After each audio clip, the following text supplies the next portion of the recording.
Au dîner de famille, ma mère a annoncé d'une voix tremblante d'émotion: « Ta sœur a toujours été notre pilier. » Tout le monde a applaudi.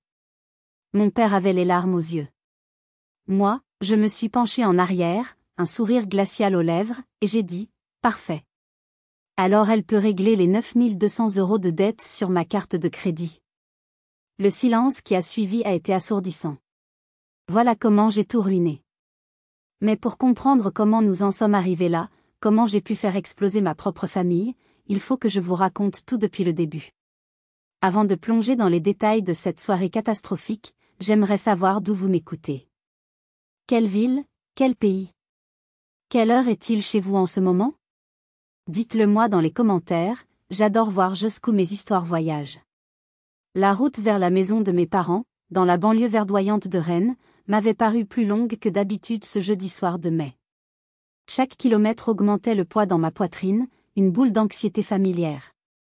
J'avais 32 ans, un bon poste d'analyste de données qui me demandait beaucoup, un appartement que j'adorais, mais j'étais épuisée. Épuisée jusqu'à l'os. Le genre d'épuisement qui s'infiltre dans vos pensées et colore le monde en nuances de gris. Quelques jours plus tôt, j'avais failli perdre un client majeur, un contrat qui représentait des mois de travail. Le fichier de présentation sur lequel j'avais travaillé pendant des semaines avait été corrompu et irrécupérable, une erreur système bizarre, survenue, comme par hasard, juste après que ma sœur aînée, Garance, m'ait emprunté mon ordinateur portable pour vérifier un petit truc sur ses emails. J'avais dû passer 2 nuits blanches pour tout refaire, survivant au café et à la pure panique. Ce n'était pas un accident. Je le savais au plus profond de moi, une certitude froide et amère, mais comme d'habitude, je n'avais rien dit. Prouver une telle chose était impossible, et toute accusation n'aurait été perçue que comme de la jalousie de ma part. En entrant dans la maison de mon enfance, l'odeur familière du rôti du dimanche et de la cire d'abeille m'a accueilli, mais l'atmosphère était électrique. Ma mère, Sylvie, s'affairait autour de la grande table en chêne, sortant le service en porcelaine de Limoges. C'était toujours un signe. La porcelaine, chez nous, était une prophétie. Elle n'apparaissait que lorsque la vérité était sur le point d'être noyée sous une sauce épaisse de faux-semblants, ou qu'une performance familiale était sur le point de commencer. Mon père, Alain, lustrait un cadre en argent sur la cheminée. À l'intérieur, une photo de Garance, radieuse le jour de sa remise de diplôme d'école de commerce. Depuis une faillite qui l'avait profondément humilié il y a des années, mon père était obsédé par la réussite, par l'image. Et Garance, sa fille aînée, était son chef-d'œuvre, sa revanche sur la vie. Puis, elle est descendue des escaliers, comme une apparition. Garance. Telle une actrice foulant le tapis rouge, vêtue d'une robe en soie verte qui semblait coûter plus cher que mon loyer. Elle glissa un bras autour de mes épaules, son parfum coûteux, un mélange de jasmin et d'arrogance, m'enveloppant. « Ma pauvre Clémence », murmura-t-elle avec une sympathie parfaitement orchestrée, juste assez fort pour que nos parents entendent. « J'ai entendu pour ton problème d'ordinateur. Tu te surmènes tellement. Tu devrais apprendre à déléguer. » Chaque mot était une petite pique empoisonnée, habilement déguisée en sollicitude. Elle ne me plaignait pas, elle me jugeait. Elle me rappelait subtilement ma place, celle qui travaille dur dans l'ombre, la technicienne besogneuse, pendant qu'elle, la visionnaire, brille sous les projecteurs. J'ai serré les dents et j'ai souri. Le rôle de ma vie. La sœur cadette, compréhensive et discrète. La soirée s'est déroulée comme un ballet bien huilé de conversations polies et de rires forcés. On a parlé de la météo, des voisins, de politique de manière superficielle. Je sentais le piège se refermer. Chaque plat servi, chaque verre rempli, nous rapprochait du moment fatidique. Je savais qu'une annonce se préparait, et je savais qu'elle concernerait Garance. J'ai regardé ma sœur, assise en face de moi, racontant une anecdote pleine d'esprit sur sa vie trépidante à Paris. Elle était magnétique, c'est indéniable. Elle avait ce don de transformer le vide en substance, les mensonges en aventure. Elle parlait d'un projet énorme sur lequel elle travaillait, de réunions au sommet, de l'avenir de l'entrepreneuriat féminin. Des mots grands, des concepts vagues. Et pendant ce temps, je ne pensais qu'au message de ma banque qui vibrait silencieusement dans ma poche. Un rappel. Un autre paiement minimum dû. Mon père s'est raclé la gorge, attirant l'attention de toute la tablée. Le silence s'est fait. Il a levé son verre, le cristal scintillant sous la lumière du lustre. Son visage était empreint d'une fierté presque religieuse. Il allait prononcer les mots qu'il pensait être le ciment de notre famille. Il ne savait pas qu'il s'apprêtait à allumer la mèche d'une bombe. À ma fille aînée, Garance, commença mon père, sa voix vibrante d'une émotion contenue qu'il réservait aux grandes occasions. Notre pilier. Notre inspiration. Celle qui, partie de rien, a su se construire une vie formidable à Paris. Elle est la preuve que dans cette famille, la volonté et le travail paient toujours.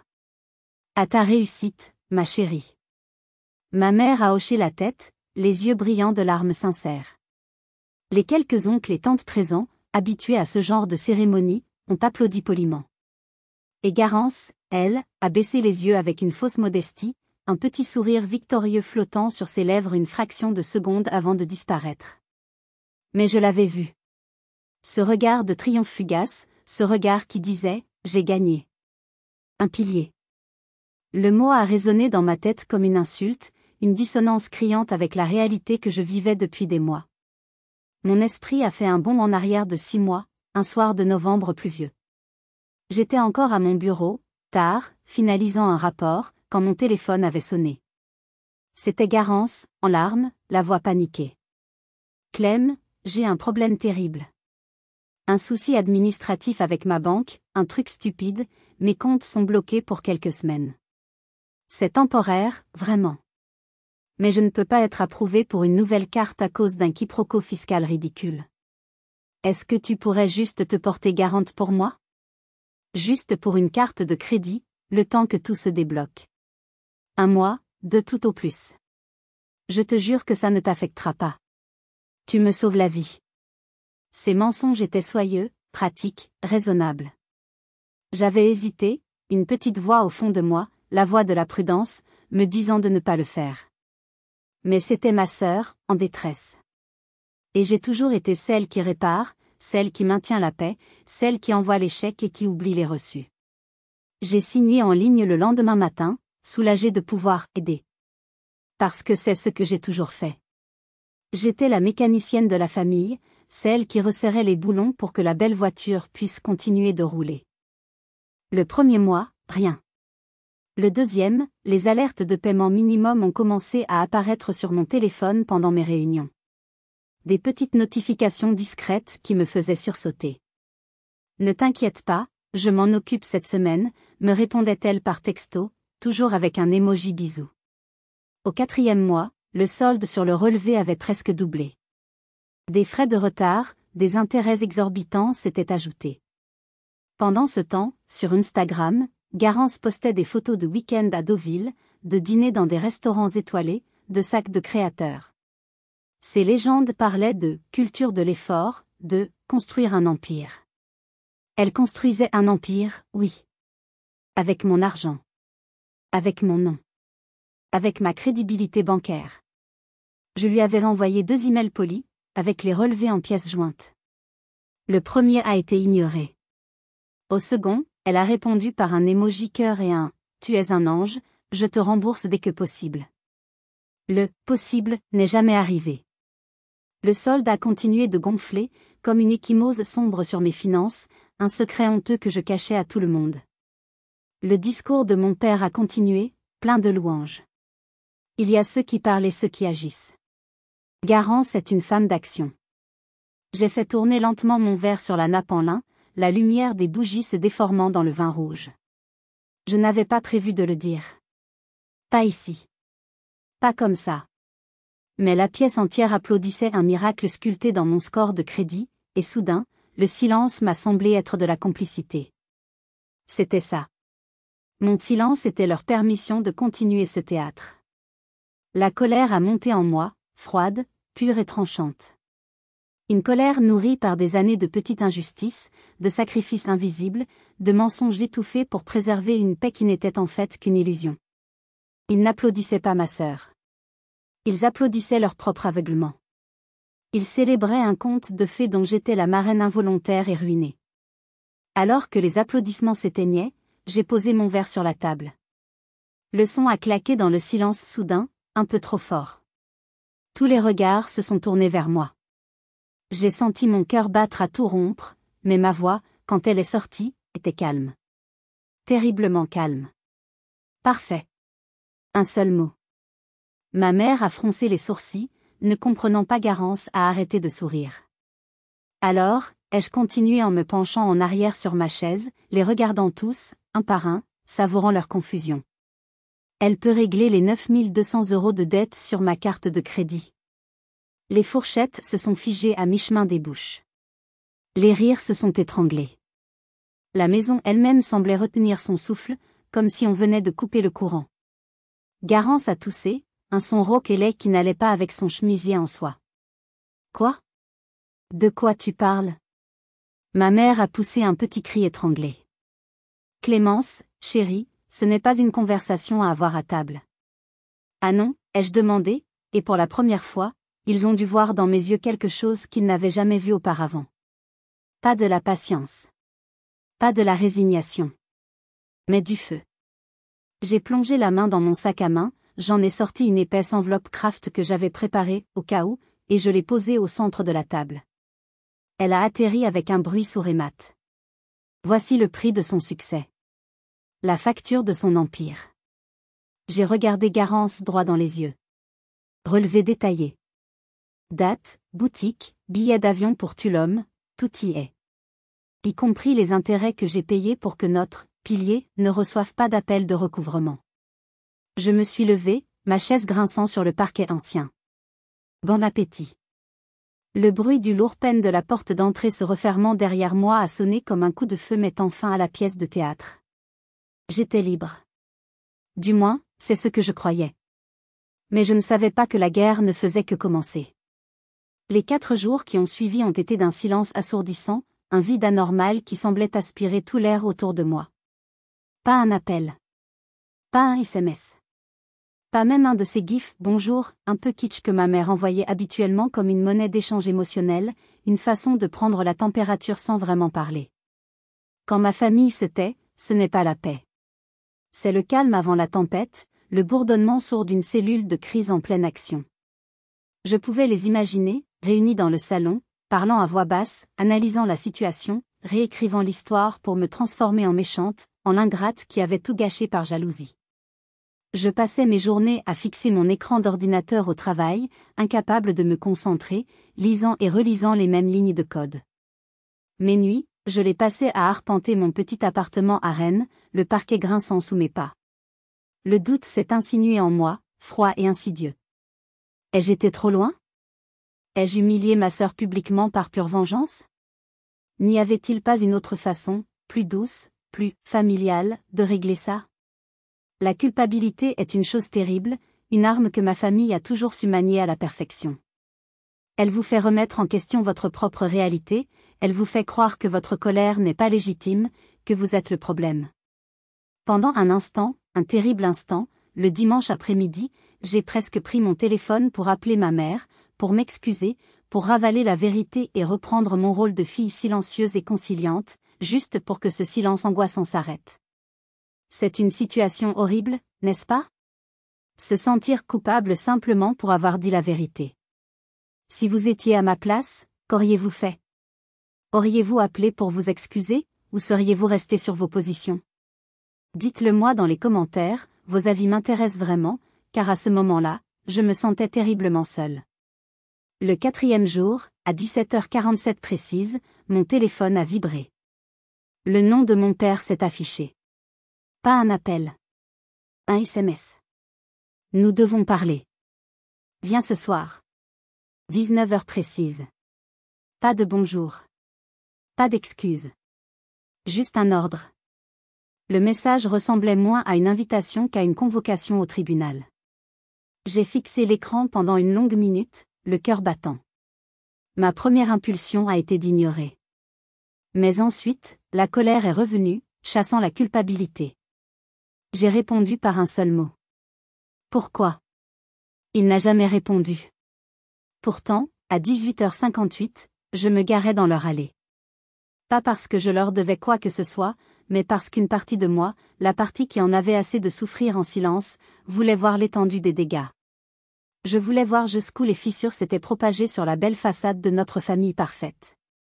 En entrant, une impression de déjà-vu m'a frappé comme une gifle. La salle à manger était dressée exactement comme 4 soirs plus tôt.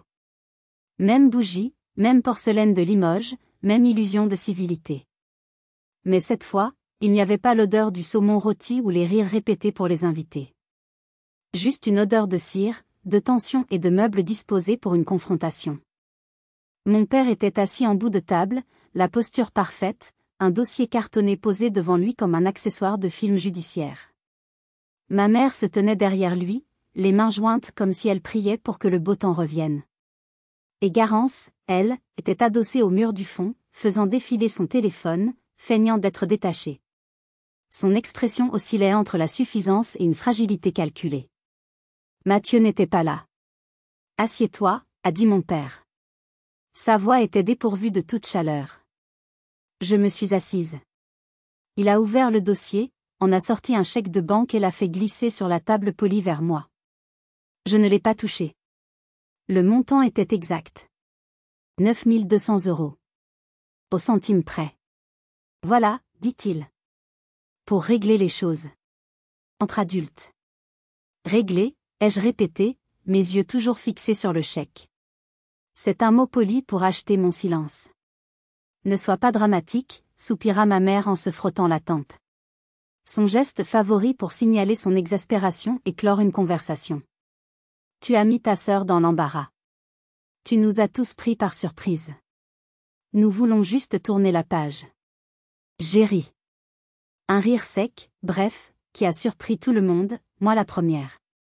Tourner la page? Vous voulez dire l'enterrer? Garance s'est redressée, croisant les bras sur sa poitrine. Clémence, je t'avais dit que je m'en occuperais. Tu n'avais pas besoin de faire une scène publique. C'est de la méchanceté gratuite. Alors que ma mère s'apprêtait à ajouter une nouvelle platitude sur l'importance de la famille, une autre personne, qui était restée silencieuse dans un fauteuil dans l'ombre du salon, s'est soudainement raclé la gorge. Mathieu. Je ne l'avais même pas vu. Il s'est levé et s'est avancé dans la lumière. Il avait l'air fatigué. Il a regardé Garance, puis moi, puis de nouveau Garance. Et les mots qu'il a prononcés ensuite n'ont pas seulement changé la dynamique de la soirée. Ils ont révélé une nouvelle couche de trahison, une couche civile qu'elle a fait passer la dette pour une simple peccadille. Mathieu s'avança dans le cercle de lumière projeté par le lustre, son visage une toile de confusion et de déception. Il n'avait pas l'air en colère, mais profondément blessé, comme quelqu'un qui vient de découvrir que la carte qu'il tenait en main n'était pas du tout celle qu'il croyait. Sa voix était calme, mais elle portait dans le silence tendu de la pièce, chaque mot pesé. Garance, je ne comprends pas. La dette de 9 200 €, tu m'as dit que c'était de l'argent que tu avais prêté à Clémence parce qu'elle avait des difficultés financières. Tu m'as dit que tu l'aidais à joindre les deux bouts. Le silence qui a suivi a été total, absolu. Un silence si profond que j'ai pu entendre le léger crépitement des bougies sur la table. Ce n'était plus une simple dette. Ce n'était plus une simple manipulation. C'était une calomnie, une destruction active de ma réputation. Elle ne s'était pas contentée de me voler mon argent, elle avait volé ma dignité, me peignant comme une ratée, une profiteuse, aux yeux de son propre petit ami, l'homme qu'elle prétendait aimer.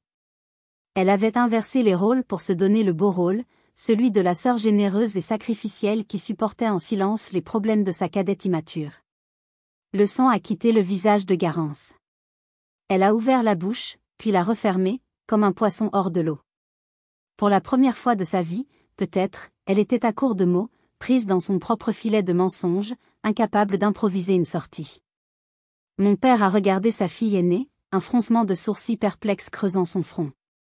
Ma mère a mis une main devant sa bouche, ses yeux passant de Garance à moi dans une panique silencieuse, cherchant désespérément une version de l'histoire qui pourrait encore être sauvée. Mathieu secoua la tête, un petit rire amer et désabusé s'échappant de ses lèvres.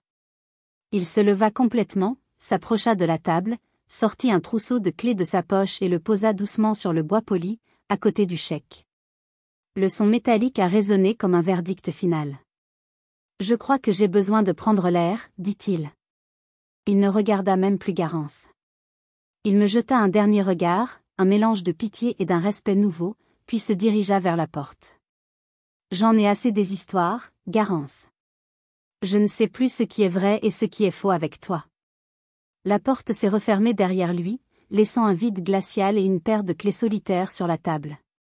Garance s'est finalement effondrée sur une chaise, le visage entre les mains. Mais ce n'étaient pas des larmes de remords. C'étaient des larmes de rage, de frustration d'avoir été démasquée, d'avoir perdu le contrôle du récit. Ma mère, reprenant ses esprits, s'est précipitée vers elle, jouant son rôle de mère protectrice. Mon bébé, ne t'inquiète pas, ça va s'arranger. C'est un garçon instable. Elle a fusillé du regard la porte fermée, comme si c'était la faute de Mathieu. Mon père, lui, s'est tourné vers moi, le visage dur, la mâchoire serrée. La confusion avait laissé place à la colère. Tu vois ce que tu as fait, sa voix était un grondement sourd. Tu es en train de tout détruire. Sa relation, notre famille, tout ça pour une histoire d'argent. Moi, ai-je demandé, ma voix tremblante d'une fureur contenue qui menaçait d'exploser. C'est moi qui ai menti sur l'existence même de cette dette? C'est moi qui ai inventé une histoire pour me faire passer pour une sainte et ma propre sœur pour une incapable? J'ai attrapé le chèque sur la table. Le papier était froid et impersonnel dans ma main. Je l'ai regardé, puis j'ai regardé mon père. Vous vouliez régler les choses comme des adultes? Très bien. Considérez ceci, dis-je en agitant le chèque, non pas comme le prix de mon silence, mais comme la première pièce à conviction. J'ai jeté le chèque sur la table. Il a atterri à côté des clés de Mathieu. Deux symboles d'une vérité qui ne pouvait plus être ignorée. Je ne veux pas de votre argent, ai-je dit, ma voix retrouvant son calme, un calme glacial qui les a surpris. Je veux que vous arrêtiez de la protéger. Je veux que, pour une fois, vous la teniez responsable de ses actes. Je me suis dirigé vers la porte, mon sac à main serré contre moi comme une armure. Ma mère a crié mon nom, un mélange de supplication et de reproche. Je ne me suis pas retournée. En conduisant dans la nuit rennaise, les larmes que j'avais retenues ont finalement coulé. Ce n'étaient pas des larmes de tristesse, mais de rage et de soulagement. J'avais gagné une bataille, c'est vrai. La vérité avait éclaté dans cette salle à manger suffocante. Mais une pensée glaçante m'a traversée, si elle était capable de mentir avec un tel aplomb à sa propre famille, à son petit ami, de quoi d'autre était-elle capable? Je ne savais pas encore que la toile de ces mensonges s'étendait bien au-delà des murs de notre maison, et que l'une de ses prochaines victimes serait une personne que j'aimais plus que tout. Les 9 semaines suivantes ont été étranges, une sorte de trêve froide et artificielle. Je n'ai eu aucune nouvelle de mes parents, ni de Garance. Le silence était total, comme si j'avais été effacée de la chronique familiale. J'ai essayé de me concentrer sur mon travail, de retrouver une routine, de me persuader que ce qui s'était passé n'était qu'un mauvais rêve, une fièvre qui finirait par tomber. Mais la colère et le sentiment de trahison couvaient sous la surface, comme des braises attendant un coup de vent pour se ranimer. J'ai déposé le chèque de 9 200 € à la banque, non pas comme un cadeau, mais comme la restitution d'un dû, un acte administratif froid qui ne guérissait aucune blessure. Et le coup de vent est arrivé un mardi soir, sous la forme d'une notification sur les réseaux sociaux. Un message privé d'une personne que je ne connaissais pas. Une jeune femme nommée Léa, dont la photo de profil la montrait souriante devant un ordinateur, l'air passionné et un peu fatiguée. « Bonjour Clémence », disait le message. « Excusez-moi de vous contacter comme ça, je sais que c'est un peu direct. Mon nom est Léa, je suis graphiste freelance. J'ai trouvé votre profil en cherchant des informations sur votre sœur, Garance. Je crois qu'elle m'a escroqué, moi et 2 autres personnes. » Mon cœur a manqué un battement. J'ai dû relire le message plusieurs fois, le souffle court. Escroqué? Le mot était si fort, si définitif, si loin du vocabulaire policé de notre famille où l'on parlait de malentendus et des erreurs de jugement. Une partie de moi, épuisée par le conflit, voulait ignorer, supprimer le message et continuer à prétendre que le problème était clos. Mais une autre partie, la partie qui avait été blessée et humiliée, savait que je devais répondre. Je le devais à la jeune femme de l'autre côté de l'écran. « Bonjour Léa. Racontez-moi ce qui s'est passé, ai-je tapé, mes doigts tremblant légèrement sur le clavier. La réponse est arrivée presque instantanément, un flot de mots tapés à la hâte, plein de frustration et d'incrédulité. Léa m'a expliqué que, 6 mois plus tôt, elle avait été contactée par Garance pour travailler sur un projet de start-up passionnant appelé Femme Forward. Le concept était brillant, une plateforme de mentorat pour connecter les femmes dans le secteur de la technologie avec des investisseurs et des leaders de l'industrie. Garance s'était présentée comme la fondatrice, charismatique, visionnaire, pleine d'assurance. Elle avait promis à Léa et à 2 autres jeunes femmes, une développeuse et une spécialiste du marketing, des parts dans l'entreprise en échange de leur travail initial. Il n'y avait pas de salaire au début, bien sûr, mais la promesse d'un avenir radieux une fois le premier tour de financement bouclé. Pendant des mois, Léa avait travaillé sans relâche, souvent tard dans la nuit, créant toute l'identité visuelle de la marque, le logo, le site web, les présentations pour les investisseurs. Garance était pleine d'éloges, organisant des réunions d'équipe dans des cafés branchés de Paris, où elle oubliait toujours son portefeuille, laissant les autres payer, postant des photos sur Instagram avec des hashtags comme #WomenInTech et #GirlBoss. Elle construisait son image sur le dos de leur travail gratuit. Puis, il y a un mois, tout s'est arrêté. Du jour au lendemain. Le groupe de travail Slack a été supprimé sans explication. Le nom de domaine du site web a expiré. Les emails envoyés à Garance revenaient avec un message d'erreur. Elle les avait bloqués sur tous les réseaux sociaux. Elle avait disparu, s'évaporant avec des mois de leur travail acharné et de leurs espoirs. C'est en faisant une recherche d'images inversées sur une vieille photo de Garance, dans une dernière tentative désespérée de comprendre, que Léa avait trouvé mon profil et avait décidé de tenter sa chance. J'étais assise dans mon salon, le téléphone à la main, glacée d'horreur. Ce n'était plus une simple dette familiale. C'était une escroquerie organisée, préméditée. Elle avait exploité les espoirs et les rêves de jeunes femmes pour construire une façade de succès.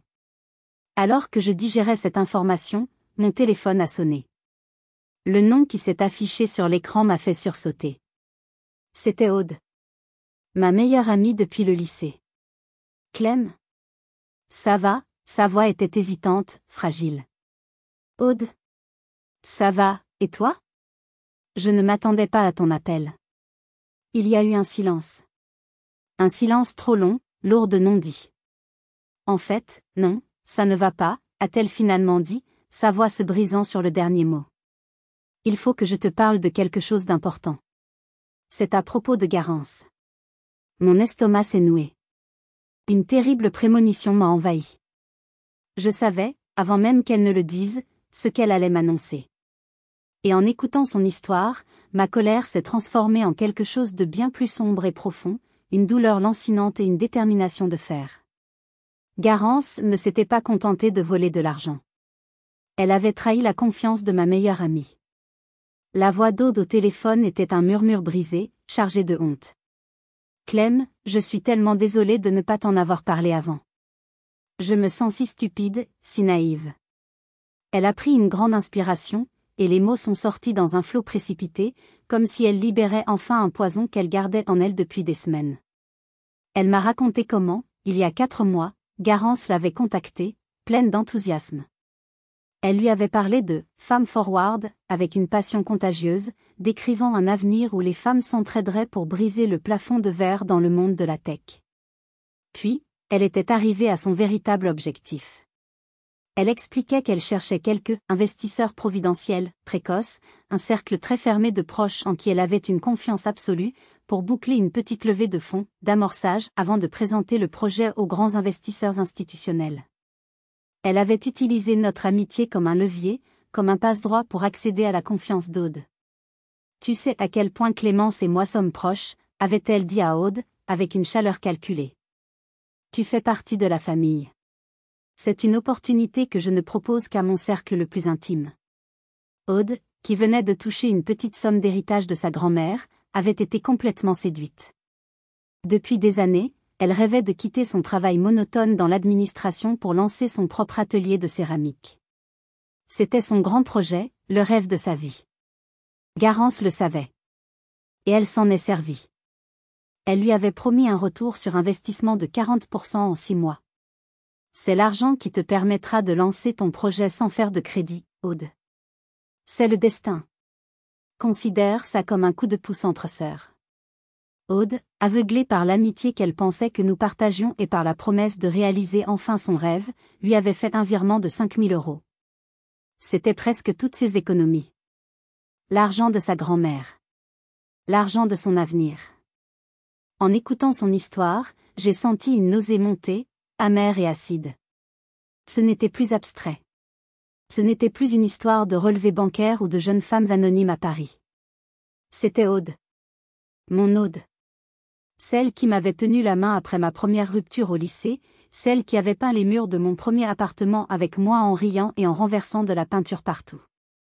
Garance avait pris ses rêves les plus précieux et les avait transformés en cendres pour alimenter son propre feu de vanité. Cette conversation a tout changé. La bataille n'était plus seulement la mienne. C'était devenu une croisade. Je devais obtenir justice, pas seulement pour moi, mais pour Aude, pour Léa, pour toutes les autres qu'elle avait pu tromper. 2 jours plus tard, quelqu'un a sonné à ma porte. C'était ma mère. Elle avait l'air d'avoir vieilli de 10 ans. Ses yeux étaient rouges et gonflés, son habituelle assurance avait disparu, remplacée par une anxiété palpable. Je l'ai laissée entrer, mon cœur se serrant malgré ma colère. C'était ma mère, après tout. Elle n'a pas demandé comment j'allais. Elle n'a pas pris de mes nouvelles. Elle est allée droit au but, sa voix un murmure paniqué. Clémence, j'ai entendu des rumeurs. Des choses horribles sur Garance et une sorte d'entreprise, des gens qui se plaignent sur Internet. Elle a tordu ses mains.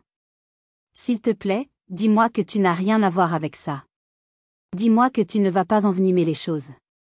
Je l'ai regardé, incrédule. Le déni était une forteresse.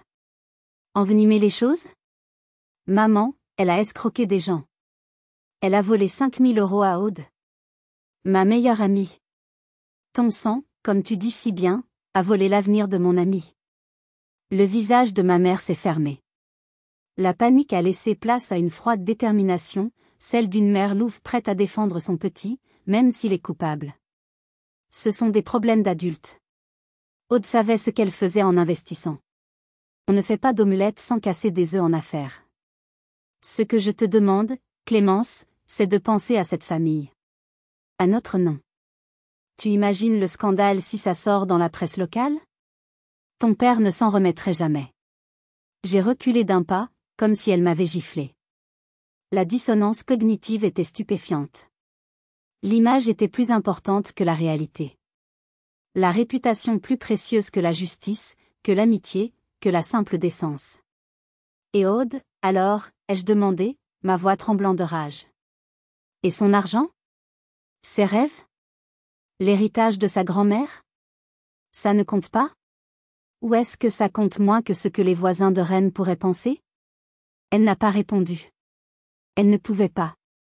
Elle a juste secoué la tête, les larmes coulant sur ses joues, des larmes non pas de remords, mais de peur. Elle est ta sœur, Clémence. Ton sang. S'il te plaît. Ne fais pas ça.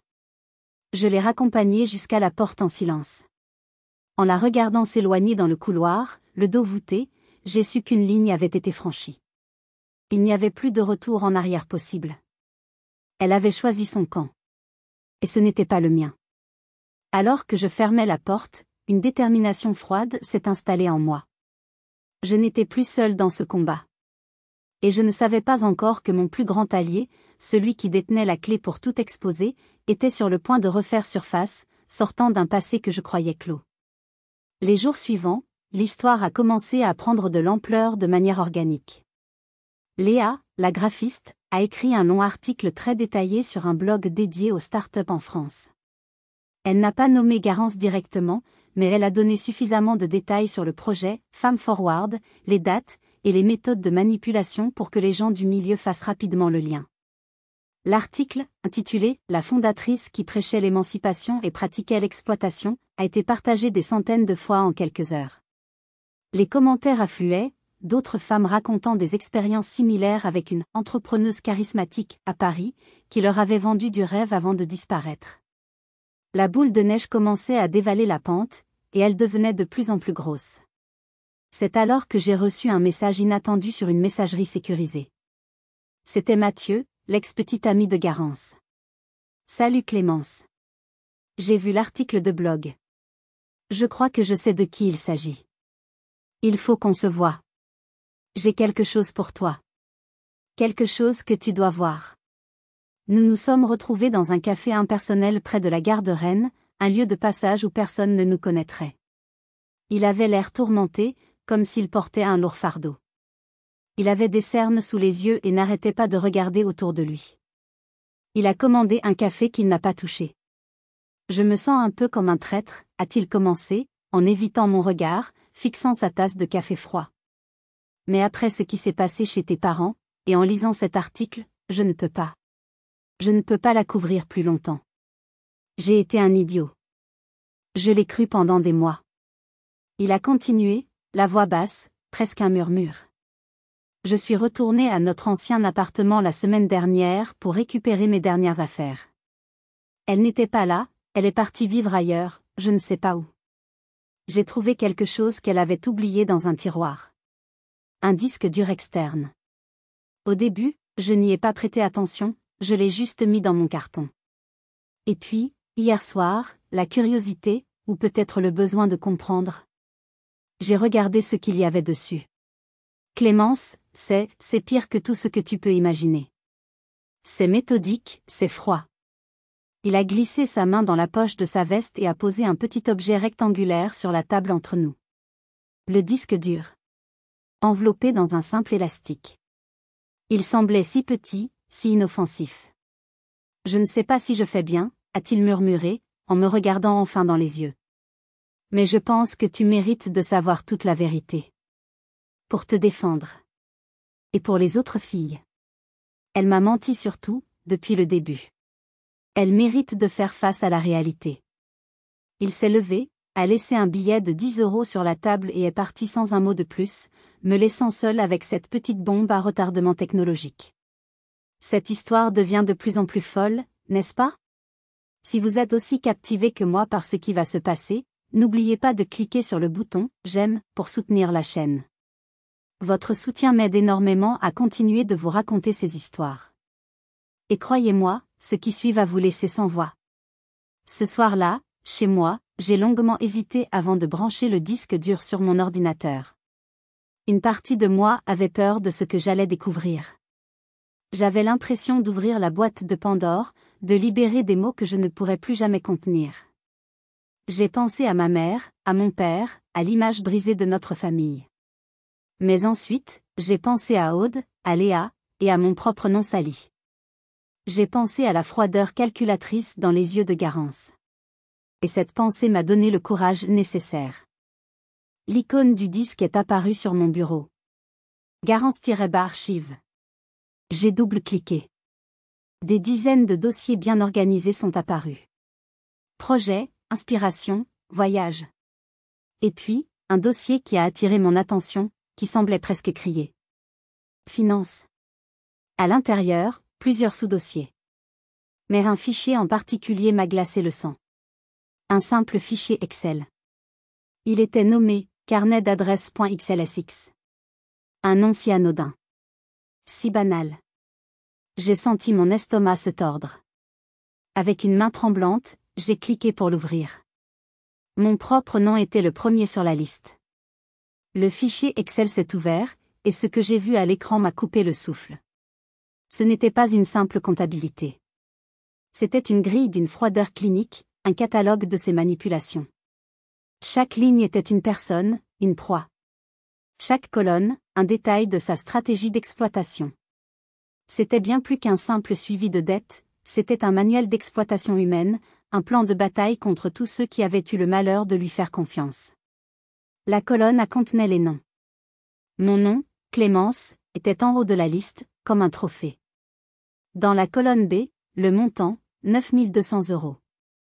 Dans la colonne C, une section « Notes ». À côté de mon nom, elle avait écrit « Dernier recours financier ».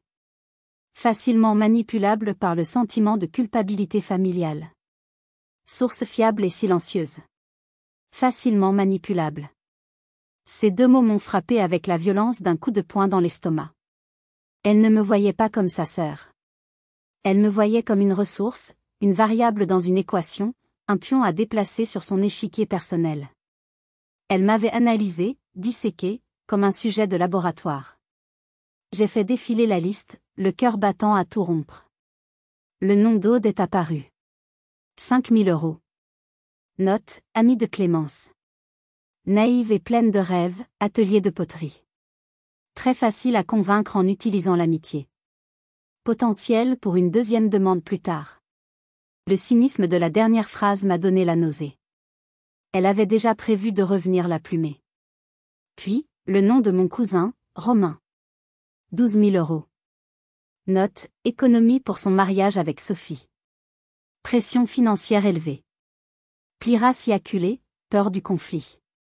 Il y avait des dizaines d'autres noms, des anciens collègues, de vagues connaissances, chacun avec une note psychologique précise, une analyse de sa faille exploitable. Et puis, le choc final, celui qui a fait voler en éclats le peu de respect que je pouvais encore avoir pour ma mère. Son nom. Sylvie. Pas une fois, mais 3 fois. Pour des montants de 5 000 €, 2 800 € et 7 000 €. Des prêts étalés sur les 2 dernières années. La note à côté de son nom était la plus terrible de toutes, la plus révélatrice, source inépuisable. Couvrira toujours tout pour éviter le scandale et la honte. Levier principal, la peur de la réaction de papa. Peut être utilisé sans limite. J'ai reculé de mon écran, le souffle coupé. Ce n'était pas juste une série de mensonges. C'était un système de prédation, un système dans lequel ma mère était à la fois une victime et une complice silencieuse, finançant le chaos pour maintenir une paix factice, une illusion de normalité. Chaque fois que je pensais avoir touché le fond de la dépravation de ma sœur, je découvrais un nouveau sous-sol, encore plus sombre. Je ne sais pas comment, mais dans les 24 heures qui ont suivi, le contenu du disque dur a fuité sur Internet. Peut-être qu'une autre victime, contactée par Mathieu, l'a rendu public. Un matin, je me suis réveillée avec des dizaines de notifications. Quelqu'un avait posté des captures d'écran de la feuille de calcul sur un forum très populaire en France. Le titre du fil de discussion était « L'arnaqueuse de Femme Forward, voici sa liste de victimes et ses notes psychologiques ». En quelques heures, c'est devenu viral. L'histoire a été reprise par des sites d'actualité en ligne qui, cette fois, n'ont pas hésité à nommer Garance. Le nom de notre famille était partout. Son profil LinkedIn a été inondé de commentaires furieux. Et puis, le coup de grâce. Le prestigieux cabinet d'avocats parisien où elle venait d'être embauchée a publié un communiqué de presse lapidaire sur Twitter. Suite aux récentes informations graves portées à notre attention, nous avons mis fin avec effet immédiat à la période d'essai de Madame Garance. Nos valeurs d'intégrité et de transparence sont non négociables. Sa carrière, construite sur du sable et des mensonges, venait de s'effondrer en une seule phrase, en 280 caractères. Mon téléphone a sonné. C'était ma mère, sa voix méconnaissable, brisée par les sanglots. Elle est rentrée à la maison, Clémence. Elle est détruite. Elle n'arrête pas de pleurer. Elle ne mange plus. Elle dit. Sa voix s'est étranglée, elle dit qu'elle a peur de toi. Peur de moi. Les mots ont résonné dans le silence de mon appartement. Ils n'avaient pas peur de ce qu'elle avait fait. Ils avaient peur de ce que j'allais faire ensuite. Ils ne voyaient toujours pas la maladie, la manipulation, le vice. Ils ne voyaient que le symptôme, moi. La lanceuse d'alerte. La faiseuse de vagues. La destructrice de leur paix illusoire. Ils n'avaient toujours rien compris. Le lendemain, la tempête médiatique continuait de faire rage en ligne, mais dans ma vie, un autre type de confrontation se préparait, plus intime et plus douloureux. Mon cousin Romain m'a appelé. Il avait vu la feuille de calcul en ligne, avec son nom et la note cynique qui l'accompagnait. Sa voix était un mélange de rage et d'humiliation. C'est vrai, Clem. Tout est vrai. C'était l'argent pour le traiteur et la salle du mariage. Elle m'a dit que c'était un investissement immobilier sur à Paris, un truc off-market qu'elle avait déniché. J'ai failli convaincre Sophie de mettre aussi ses économies. Je me sens tellement idiot, tellement sale. Tu n'es pas idiot, Romain, lui ai-je répondu doucement, mais fermement. Tu as été manipulé. Elle sait exactement sur quel bouton appuyer. Elle l'a fait avec nous tous. Parler avec lui, entendre la douleur dans sa voix, m'a renforcé dans ma conviction. Ce n'était plus une affaire personnelle entre deux sœurs. C'était une question de principe, de protection des autres. Ce soir-là, alors que le crépuscule jetait de longues ombres sur les rues de Rennes, on a frappé à ma porte. J'ai regardé par le Judas. C'était mon père. Seul.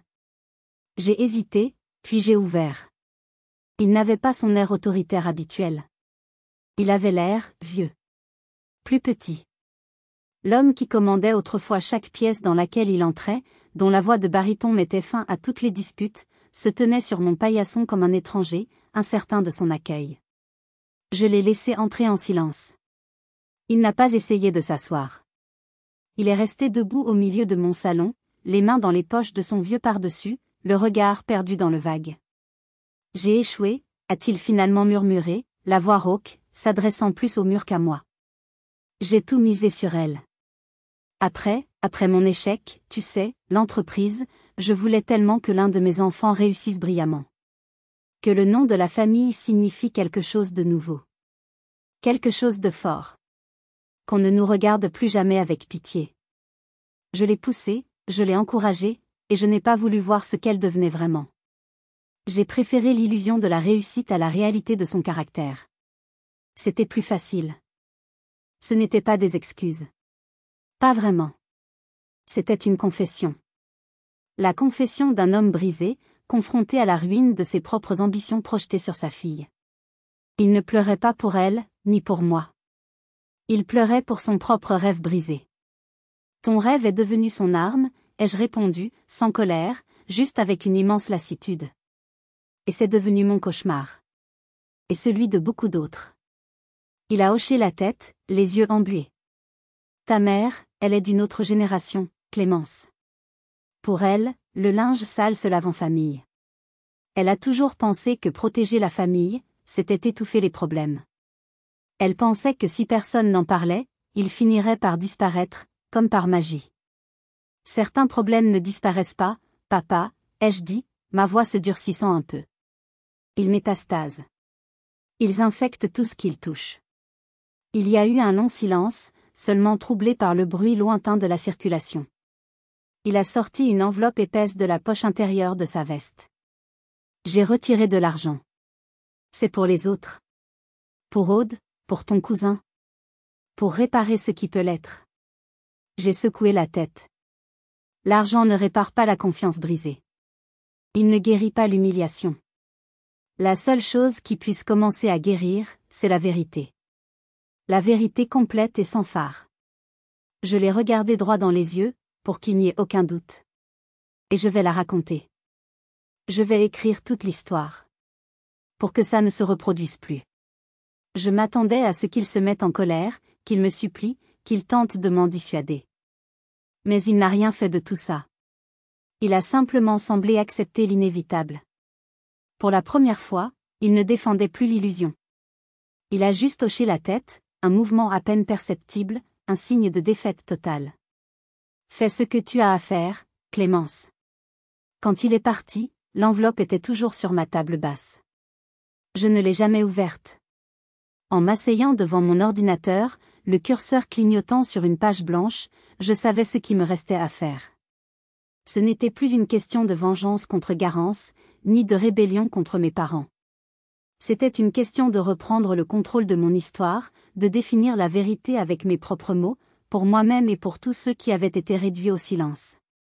La guerre contre ma famille semblait terminée, conclue par un armistice silencieux et amer. Mais ma bataille pour la vérité, elle, ne faisait que commencer.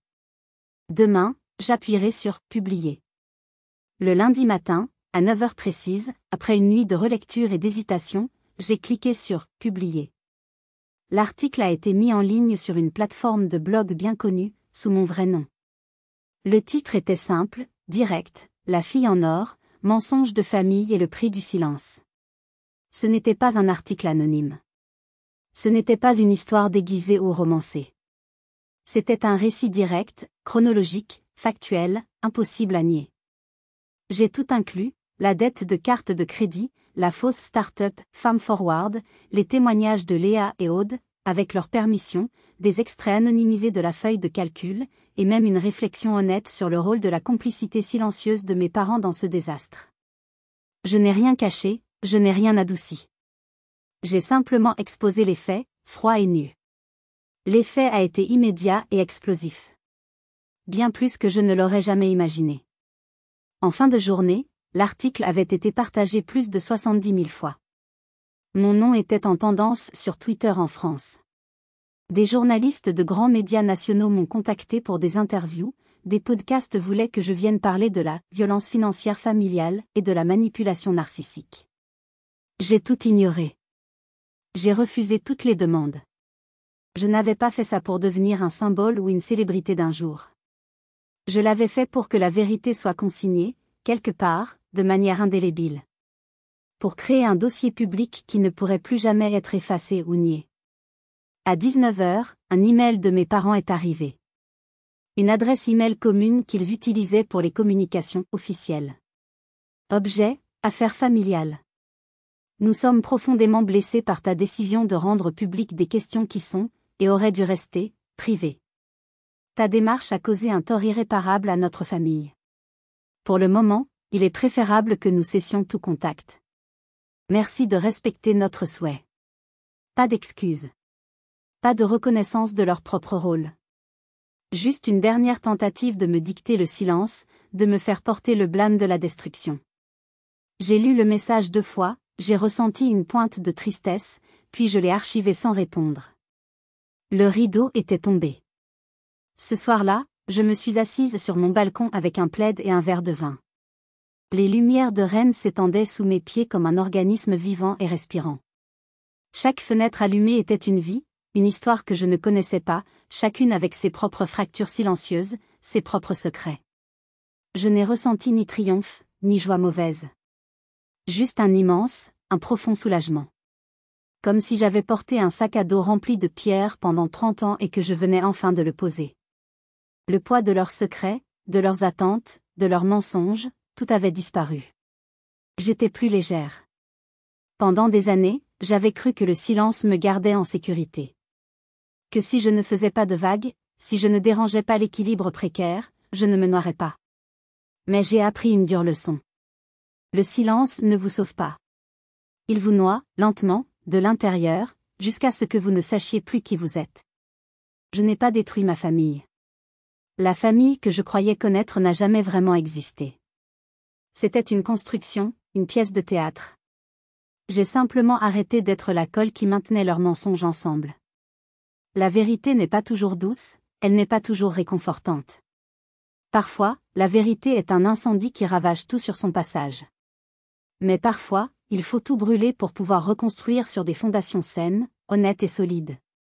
Le nom de Garance s'estompera des gros titres. Les fêtes de famille seront différentes, ou n'auront plus lieu. Et moi, dans tout ça, j'ai enfin trouvé la paix. Une paix tranquille, sans compromis, qui n'appartient qu'à moi. Pour la première fois, je pouvais respirer sans calculer qui cela pourrait offenser. Ils ont appelé ça une trahison. Moi, j'ai appelé ça une libération.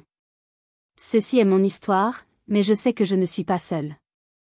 Combien d'entre vous ont dû payer le prix du silence de quelqu'un d'autre? Combien ont dû se battre pour que leur vérité soit entendue, dans leur famille, au travail, ou avec leurs amis? Partagez vos histoires dans les commentaires ci-dessous, si vous le souhaitez. Votre voix compte. Ne laissez jamais personne vous faire croire le contraire. Merci de m'avoir écouté.